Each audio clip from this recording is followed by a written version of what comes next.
رسولوں کے درمیان فضیلت بیان کرنا بموجب حکم نبوی روک دیا گیا ہے، اور اس کے حکم کی مصلحت بھی ہے۔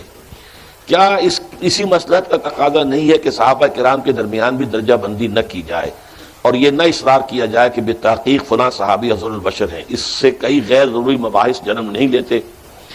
بڑے عمدہ سوالات آ جا رہے ہیں، حالانکہ آپ نے پہلے تو کہا تھا غیر متعلق سوال آ رہے ہیں۔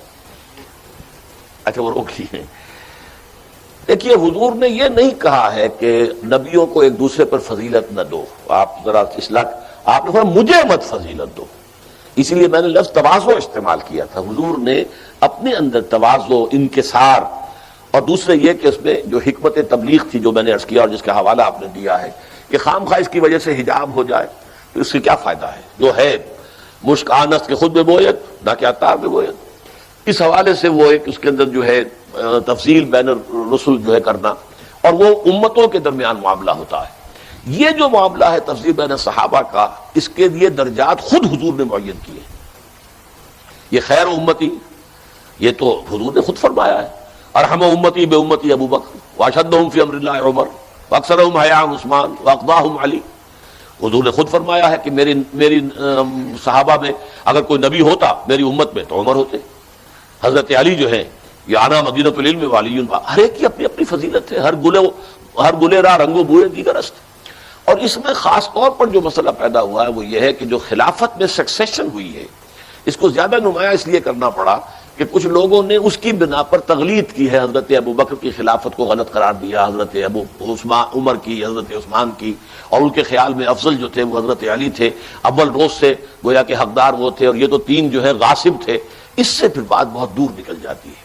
لہذا صحابہ کرام کے اندر ہمیں یہ طرز عمل اختیار کرنا پڑتا ہے کہ نمبر ایک، چاروں خلفاء میں ان میں فضیلت جو ہے علی ترتیب الخلافہ ہے، پھر 6 ہیں عشرہ مبشرہ جن میں حضور نے 10 صحابہ کے بارے میں کہہ دیا تھا اسی دنیا میں کہ جنت کی بشارت ہے، لہذا ان کے لیے یہ ہے کہ عشرہ مبشرہ، ان میں سے 4 یہ ہیں وہ نکل گئے علی ترتیب الخلافہ، تو باقی 6 ہیں، ان میں ہم کسی کو ایک دوسرے کے اوپر فضیلت نہیں دیں گے۔ ویسے یہ کہ اپنا رجحان ہو سکتا ہے کہ آپ کو کچھ زیادہ کسی سے ایک دلی لگاؤ ہو، دلی میلان ہو۔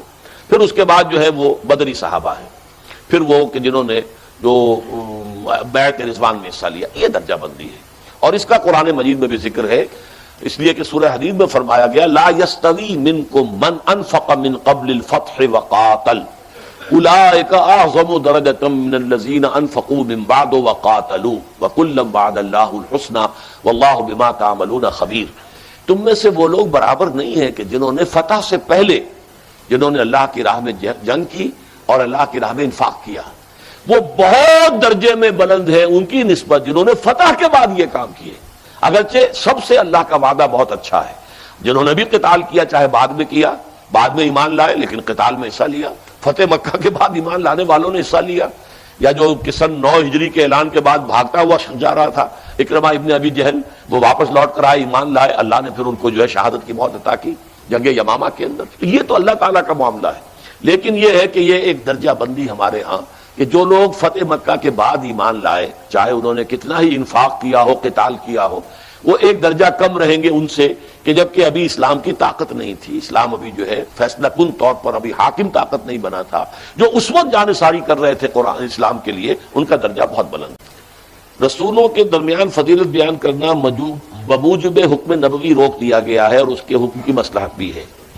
کیا اسی مصلحت کا تقاضا نہیں ہے کہ صحابہ کرام کے درمیان بھی درجہ بندی نہ کی جائے، اور یہ نہ اصرار کیا جائے کہ بالتحقیق فلاں صحابی افضل البشر ہیں؟ اس سے کئی غیر ضروری مباحث جنم نہیں لیتے؟ بڑے عمدہ سوالات آ جا رہے ہیں، حالانکہ آپ نے پہلے تو کہا تھا غیر متعلق سوال آ رہے ہیں۔ اچھا وہ روک لیے۔ دیکھیے، حضور نے یہ نہیں کہا ہے کہ نبیوں کو ایک دوسرے پر فضیلت نہ دو، آپ ذرا اصلاح، آپ نے فرمایا مجھے مت فضیلت دو، اسی لیے میں نے لفظ تواضع استعمال کیا تھا۔ حضور نے اپنے اندر تواضع، انکسار، اور دوسرے یہ کہ اس میں جو حکمت تبلیغ تھی جو میں نے عرض کیا اور جس کا حوالہ آپ نے دیا ہے کہ خام خواہ اس کی وجہ سے حجاب ہو جائے تو اس سے کیا فائدہ ہے؟ جو ہے مشک آنست کے خود بے بویت نہ کہ عطار بے بویت، اس حوالے سے وہ ایک اس کے اندر جو ہے تفصیل بین الرسل جو ہے کرنا، اور وہ امتوں کے درمیان معاملہ ہوتا ہے۔ یہ جو معاملہ ہے تفصیل بین صحابہ کا، اس کے لیے درجات خود حضور نے معین کیے۔ یہ خیر امتی، یہ تو حضور نے خود فرمایا ہے ارحم امتی بے امتی ابو بکر واشدہم فی امر اللہ عمر واکثرہم حیاء عثمان واقضاہم علی. حضور نے خود فرمایا ہے کہ میری صحابہ میں اگر کوئی نبی ہوتا میری امت میں تو عمر ہوتے. حضرت علی جو ہیں یہ آنا مدینۃ العلم والی، ہر ایک کی اپنی اپنی فضیلت ہے. ہر گلے راہ رنگ و بوئے دیگر است.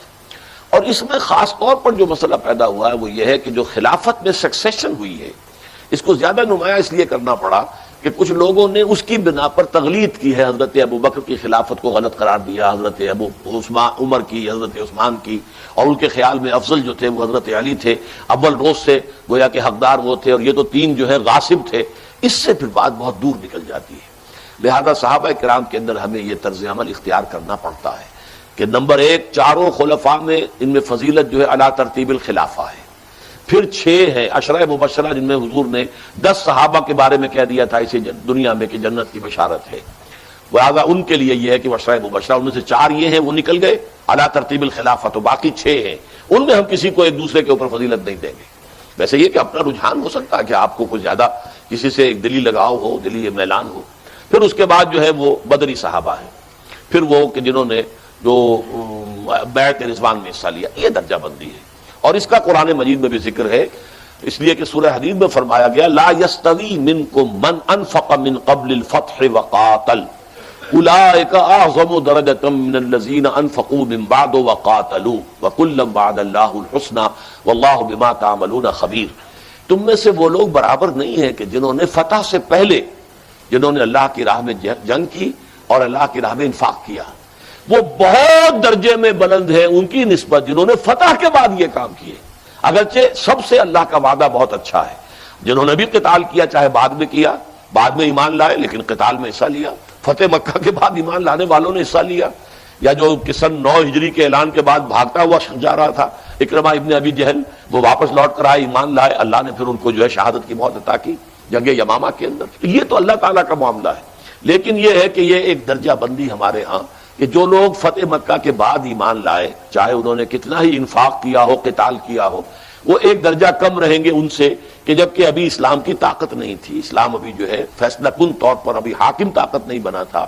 جو اس وقت جانثاری کر رہے تھے قرآن اسلام کے لیے ان کا درجہ بہت بلند.